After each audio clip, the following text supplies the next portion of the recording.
কেমন আছো বন্ধুরা? আজ তোমাদের নূতন গল্প শোনাব।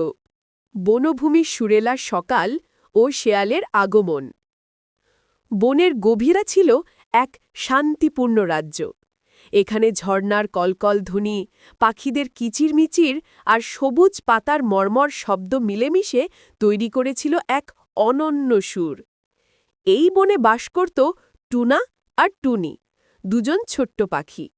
তাদের বাসা ছিল এক বিশাল শালগাছের ডালে, যেখানে সকালের প্রথম সূর্যের আলো এসে পড়ত আর রাতে চাঁদের আলো ঝরে পড়ত নরম শিশিরের মতো।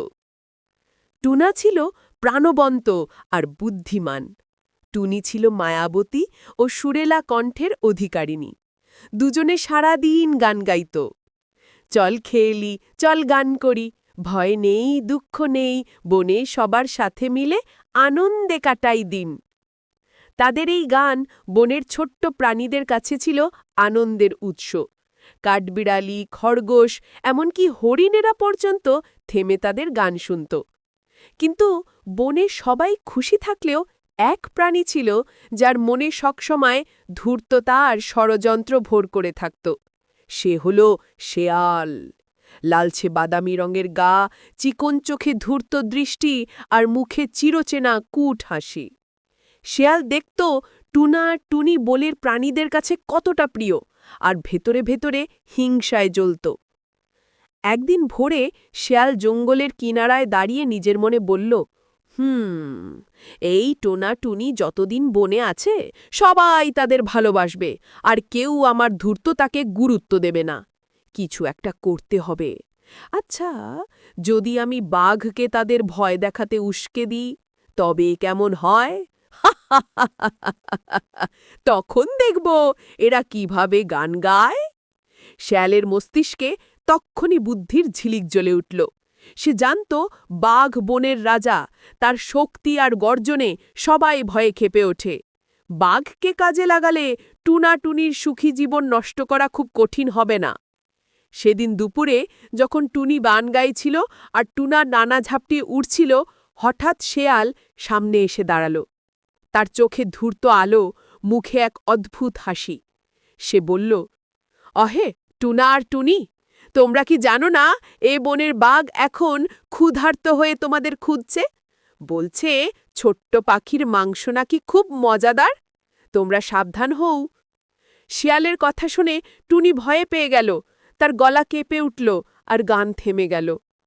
কিন্তু টুনা ভয় পেল না। সে দৃঢ় কণ্ঠে বলল, শিয়াল ভাই, ভয় দেখিয়ে লাভ নেই। আমরা জানি তুমি ধূর্ত, তবে শুনে রাখো, কেউ আমাদের সহজে ধরতে পারবে না। আমরা ছোট হলেও আমাদের বুদ্ধি আছে। শেয়াল হেসে উঠল, তার লেজ দুলতে লাগল। দেখা যাক, দেখা যাক বলেই সে বনের গভীর দিকে হারিয়ে গেল। টুনি তখন উদ্বিগ্ন হয়ে টুনিকে জিজ্ঞেস করল, টুনা, সত্যিই কি বাঘ আমাদের খুঁজছে? আমরা কি বিপদে পড়ব? টুনা টুনিকে শান্ত করে বলল, ভয় পেও না প্রিয় টুনি। বাঘ শক্তিশালী হলেও, শিয়াল ধূর্ত হলেও, আমরা যদি মাথা ঠান্ডা রাখি আর বুদ্ধি খাটাই, তবে কেউ আমাদের কিছু মাত্র ক্ষতি করতে পারবে না। মনে রেখো, দুর্বলের জিত হয় বুদ্ধি দিয়ে। বনের বাতাস যেন থেমে গেল। সূর্যাস্তের রঙে আকাশ রাঙল লাল সোনালি আভায়। টুনা টুনি জানত সামনে ঝড় আসছে, আর সেই ঝড়ের নাম বাঘ। বাঘের আগমন, লোভ আর শেয়ালের ষড়যন্ত্র। বনের গভীরতম কোণায় ছিল এক বিশাল গুহা। সেটি বনের বাঘের আশ্রয়স্থল। সে ছিল লম্বা চওড়া দেহের, গা ভর্তি ডোরাকাটা দাগ, চোখে তীক্ষ্ণ আগুনের মতো জলজলে দৃষ্টি। তাঁর হাঁক ডাকে বনের গাছপালাও যেন কেঁপে উঠত।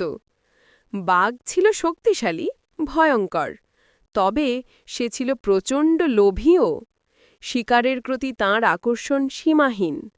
শুধু পেট ভরানোর জন্য নয়, শখের বশেও সে অনেক সময় প্রাণী মেরে ফেলত। আর এই লোভই তাকে দুর্বল করে তুলত। একদিন বিকেলে শেয়াল বাঘের গুহার সামনে গিয়ে ডাক দিল, হে বনের রাজা, কোথায় তুমি? আমি তোমার জন্য এক আশ্চর্য খবর এনেছি। বাঘ গুহা থেকে বের হয়ে এলো। তার কণ্ঠ বজ্রের মতো গম্ভীর। কি খবর শেয়াল? সাবধানে বলো, আমার সময় নষ্ট করো না। শেয়াল কপট ভক্তির ভঙ্গিতে মাথা নিচু করে বলল, রাজা, আপনি তো বনের রাজা, শক্তিশালী আর অদ্বিতীয়। কিন্তু জানেন কি, এই বনে টুনা আর টুনি নামের দুটি ছোট্ট পাখি সবাইকে হাসায়, গান শোনায়, আনন্দ দেয়। ফলে বনের প্রাণীরা এখন আপনাকে নয়, তাদেরই বেশি ভালোবাসে। বাঘের চোখে আগুন জ্বলে উঠল। কি বলছো? আমার ভয়ে যেখানে সবাই থরথর করে কাঁপে, সেখানে ওই ছোট্ট পাখিরা আমার চেয়ে বেশি প্রিয় হয়ে গেছে? এটা কি সহ্য করা যায়? শেয়াল ভান করে দীর্ঘশ্বাস ফেলল। হায়, আমিও তাই ভাবছিলাম রাজা। এরা আপনার ক্ষমতাকে চ্যালেঞ্জ করছে। যদি আজই তাদের শিক্ষা না দেওয়া হয়, তবে কালকে বনের প্রাণীরা হয়তো আপনাকে ভুলেই যাবে। বাঘ দাঁত বের করে গর্জে উঠল, না, এটা আমি হতে দেব না। ওই দুই পাখিকে আমি ধরে খাব, যাতে সবাই আবার মনে রাখে বনের একমাত্র রাজা আমি। শেয়াল ভেতরে ভেতরে হাসল। তার পরিকল্পনা সফল হচ্ছে দেখে সে বাঘকে আরও উস্কে দিল। রাজা, আমি জানি টুনা টুনির বাসা কোথায়। আমি আপনাকে সেখানে নিয়ে যাব। তবে সাবধান, তারা খুব বুদ্ধিমান। সরাসরি ধরতে গেলে হয়তো পালিয়ে যাবে। আমাদের কৌশল অবলম্বন করতে হবে। বাঘ ভ্রু কুঁচকে বলল, আমার কি এতই অক্ষমতা যে ছোট্ট পাখি ধরতে আমাকে কৌশল করতে হবে? শেয়াল ভদ্রভাবে বলল, রাজা, আপনার শক্তির কোনো তুলনা নেই, কিন্তু কখনো কখনো বুদ্ধি শক্তির চেয়েও জরুরি হয়ে ওঠে। আমার কাছে এমন এক পরিকল্পনা আছে যাতে টুনা আর টুনি নিজে থেকেই ফাঁদে ঢুকে পড়বে। বাঘ কৌতূহলী হয়ে জিজ্ঞেস করল, বল, কি সেই পরিকল্পনা?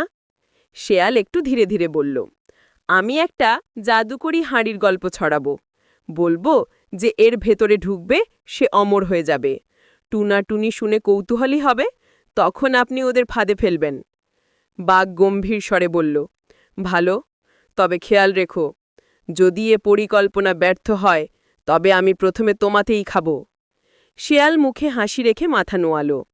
চিন্তা করবেন না রাজা, সবকিছু আপনার ইচ্ছা মতো হবে। সেদিন রাতেই শেয়াল বনের প্রাণীদের মধ্যে হাঁড়ির গল্প ছড়িয়ে দিল।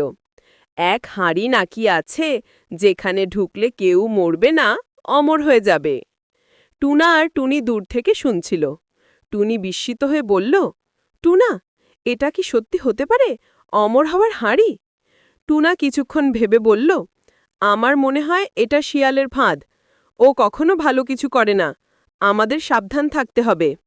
কিন্তু টুনি এখনও অস্থির, তার কণ্ঠে উদ্বেগ।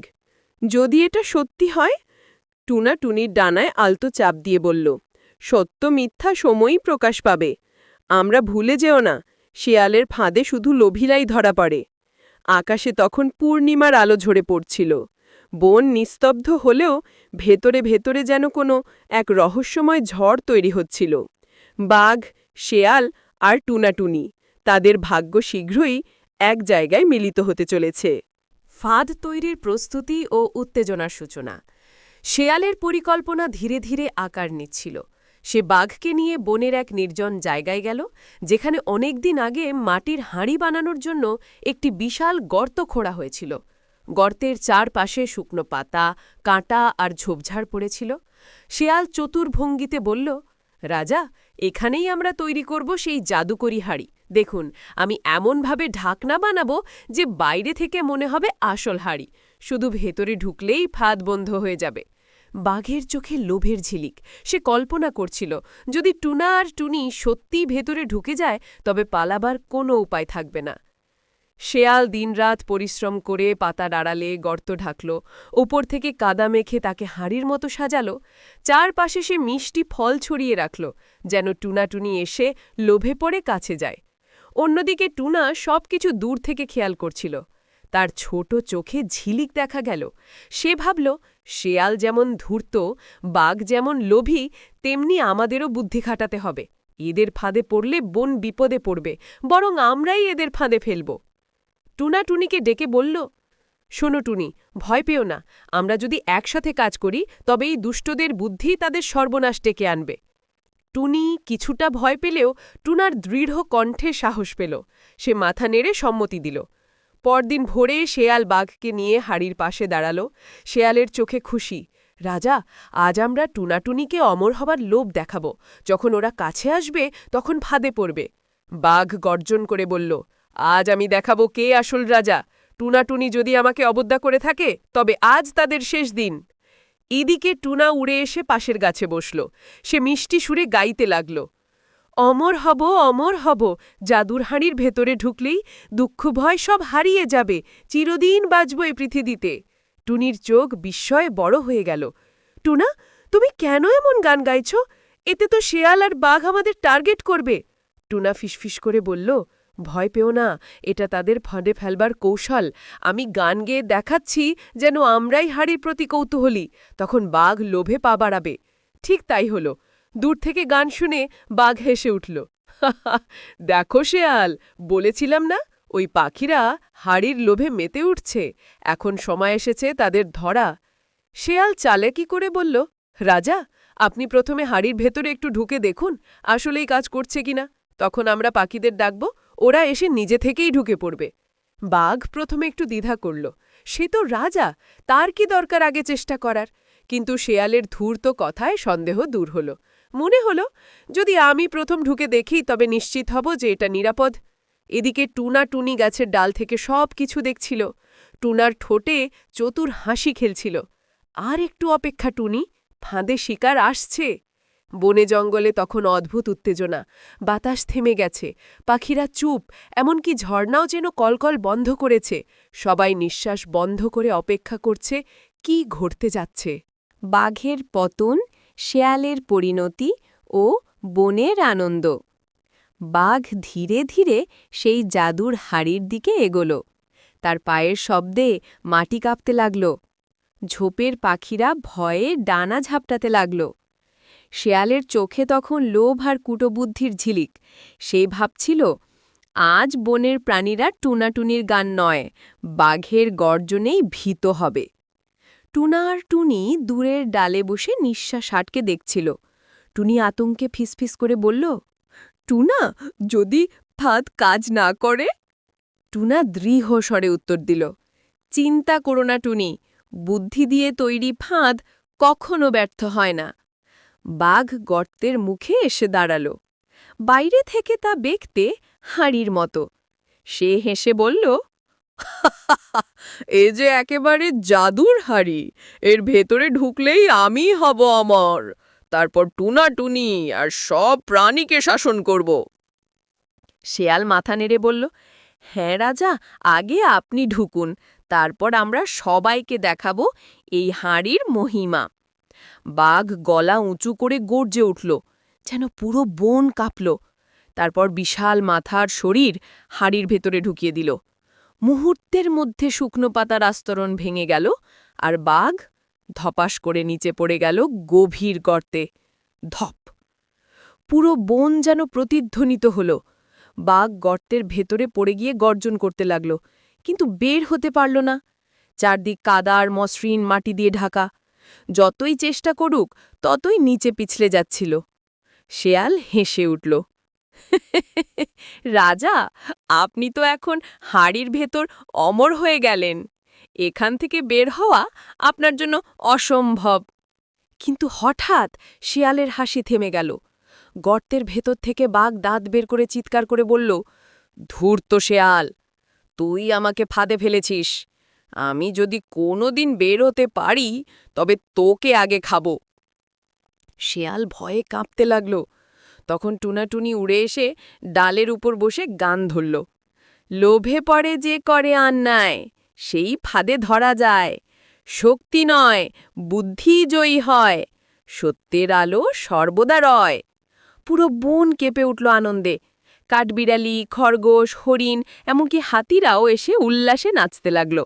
সবাই চিৎকার করে বলল, টুনাটুনি বাঁচালো আমাদের, আর কোনোদিন বাঘ আমাদের ভয় দেখাতে পারবে না। শেয়াল ভয়ে পিছিয়ে গেল। প্রাণীরা তাকে ধাওয়া করল। শেয়াল লেজ গুটিয়ে পালিয়ে গেল বনের বাইরে। আর কখনো সে ফিরে আসেনি। বাঘ সেই গর্তেই বন্দী রইল। মাঝে মাঝে তার গর্জন শোনা যেত, কিন্তু ধীরে ধীরে তা ক্ষীণ হয়ে এলো। বন জঙ্গল আবার শান্ত হয়ে গেল। টুনি ডানা ঝাপটিয়ে টুনাকে জড়িয়ে ধরল। তুমি না থাকলে আমরা আজ হয়তো বাঁচতে পারতাম না। টুনা হাসল। না টুনি, এটা শুধু আমার বুদ্ধি নয়, আমাদের সাহস আর ঐক্যের ফল। যে ভয়কে জয় করতে পারে তারই জয় হয়। এখানেই গল্প শেষ হলো। আর হ্যাঁ, আমাদের চ্যানেলটি সাবস্ক্রাইব করতে ভুলো না। পরের এপিসোডে আবার দেখা হবে। ভালো থেকো সবাই।